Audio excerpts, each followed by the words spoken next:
Olá e muito boa noite a você que está acompanhando a programação do canal 23.1.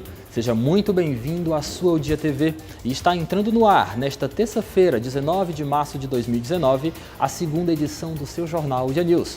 Nós falamos direto aqui da redação Multimeios do nosso sistema O Dia de comunicação. E fique ligado que os nossos destaques da edição de hoje são os seguintes. Bando rouba mais de R$500 mil em eletrônicos de um supermercado de Teresina. A polícia está investigando se houve facilitação. Na edição de hoje você também vai conferir que após uma série de investigações e de vistorias, o Ministério Público do Estado do Piauí constatou irregularidades em unidades socioeducativas aqui do nosso estado. E mais, autoridades em segurança pública participam de um protocolo de desastres em massa para o estado do Piauí. Tudo isso e muito mais na edição desta terça-feira, 19 de março de 2019. A segunda edição do seu jornal O Dia News está apenas entrando no ar.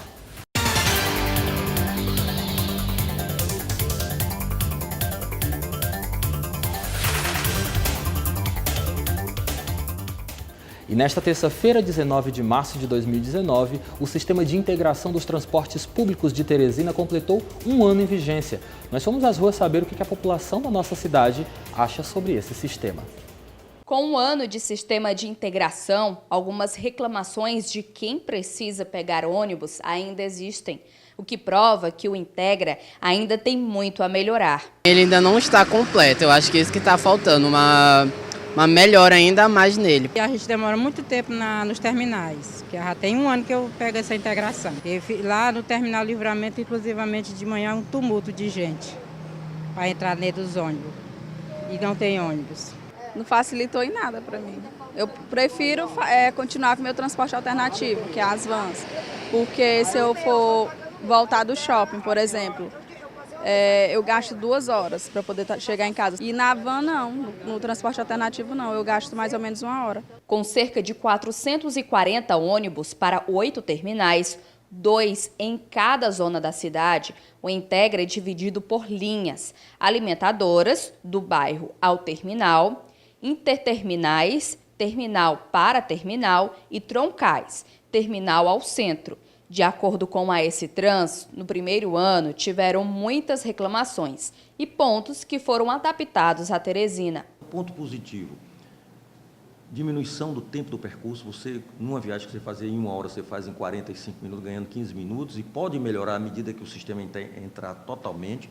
Nós tivemos, ponto positivo, as estações que hoje você tem nos corredores, onde esses ônibus circulam, principalmente os troncais, corredores com estações climatizadas, com conforto. Nós temos sim também pontos negativos, 1 ano apenas, o sistema está pela metade, apenas na Zona Sul e na Zona Sudeste, falta entrar na Zona Norte e na Zona Leste, e esse tempo vai ser até o final do ano, uma decisão já batida, e, portanto, as obras estão em avanço, em situação de muito avançadas, e eu diria que pontos negativos, não diria só sempre ponto negativo, mas pontos que nós estamos aprendendo com o projeto implantado. O sistema ainda não está finalizado. Os pontos de ônibus e terminais nas zonas leste e norte ainda não estão funcionando e na Frei Serafim ainda não há estações do Integra. Elas vão ser construídas na calçada central. Tudo indica que vai estar pronto até o fim deste ano. O determinado pelo prefeito é que até final de dezembro, início de dezembro, meados de dezembro, a gente tenha concluído 100% os 8 terminais e, portanto, o projeto estaria praticamente concluído com todas as zonas dentro do Integra. E a Fundação Municipal de Saúde alerta para um risco de infestação do mosquito da dengue aqui na capital do estado do Piauí. Nos últimos dias, o risco cresceu de baixo para médio e alto. A averiguação mais recente foi realizada entre os dias 25 de fevereiro e 1º de março e atesta uma verdadeira infestação do mosquito pela cidade. Pelo menos 103 bairros da capital tiveram alta no número de criadouros do mosquito Aedes aegypti.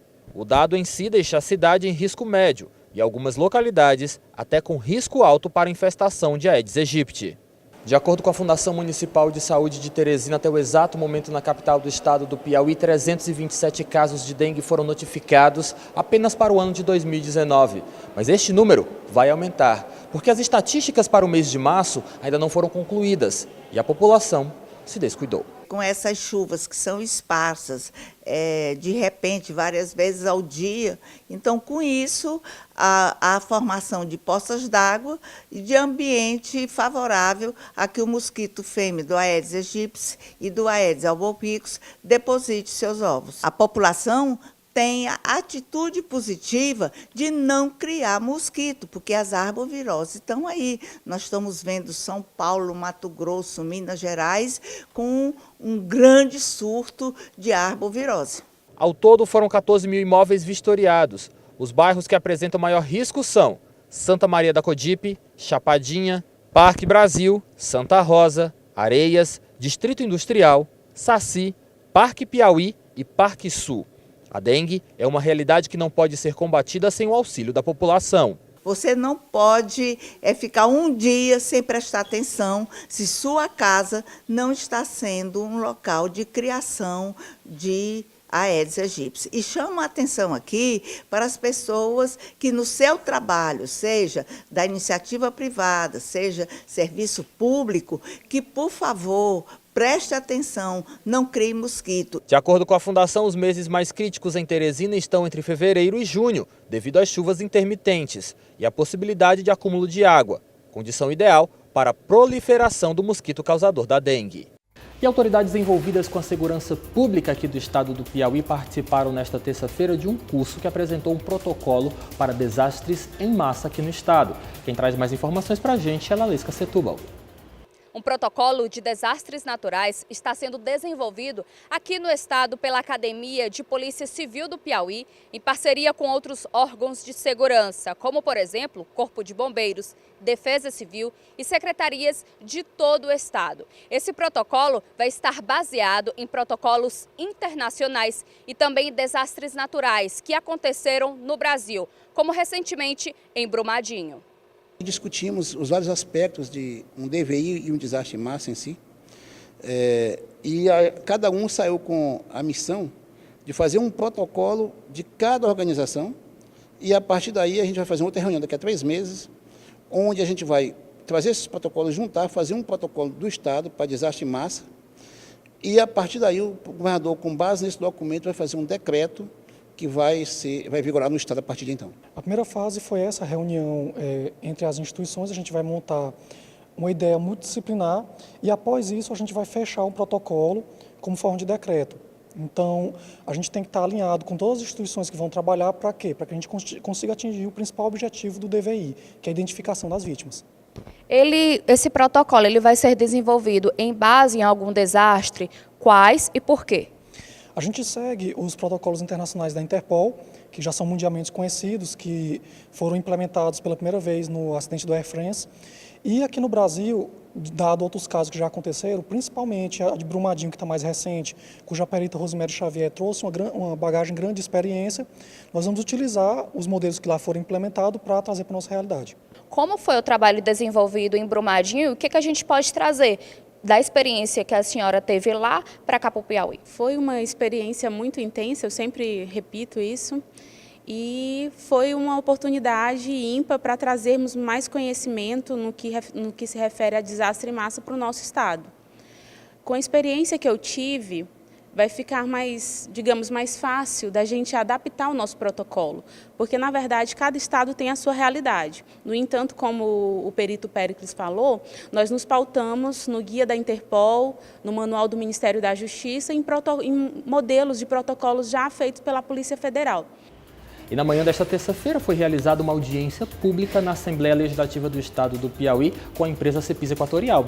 Durante o encontro, estavam em xeque 2 pontos: a qualidade dos serviços prestados e as demissões em massa. A audiência foi proposta pelo deputado Evaldo Gomes. Eu acho que esse momento agora é de entendimento. Já foi feito aí em torno de 700 demissões, 600 através de PDV, 100 por critério da própria empresa.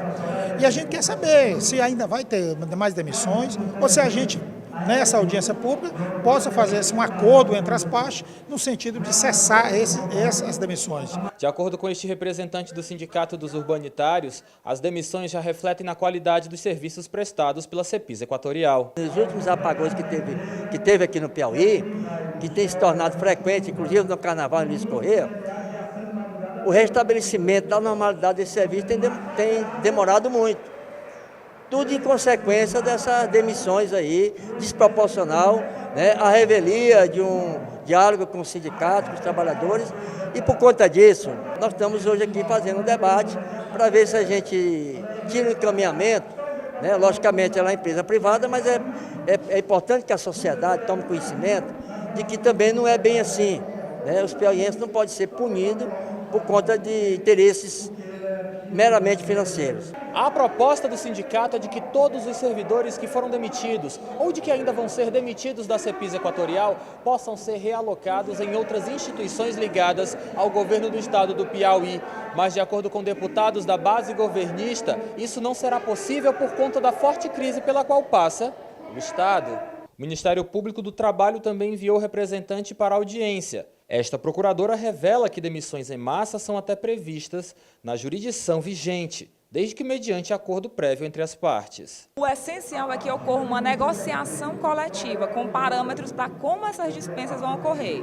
A dispensa em massa ela não é proibida pelo ordenamento jurídico, mas o entendimento é que ela só pode ocorrer se antes sindicato e empresa se unirem e estabelecerem os parâmetros. A Cepisa Equatorial foi representada na audiência pelo assistente da presidência e assessor jurídico, que falou sobre as críticas apresentadas. A maioria dessas demissões ocorreram no programa de demissão voluntário. A empresa já abriu o diálogo com o Ministério Público, com o Judiciário, para endereçar as demissões e resolver esse assunto, mas reforçamos, é um processo natural do processo de desestatização que está em curso. Como resultado da audiência pública, se encaminhou para a presidência da Cepisa Equatorial o pedido de suspensão das demissões e a criação de um grupo para avaliar futuros desligamentos. Participarão dessa comissão o Ministério Público do Trabalho, Sindicato dos Urbanitários e a Assembleia Legislativa.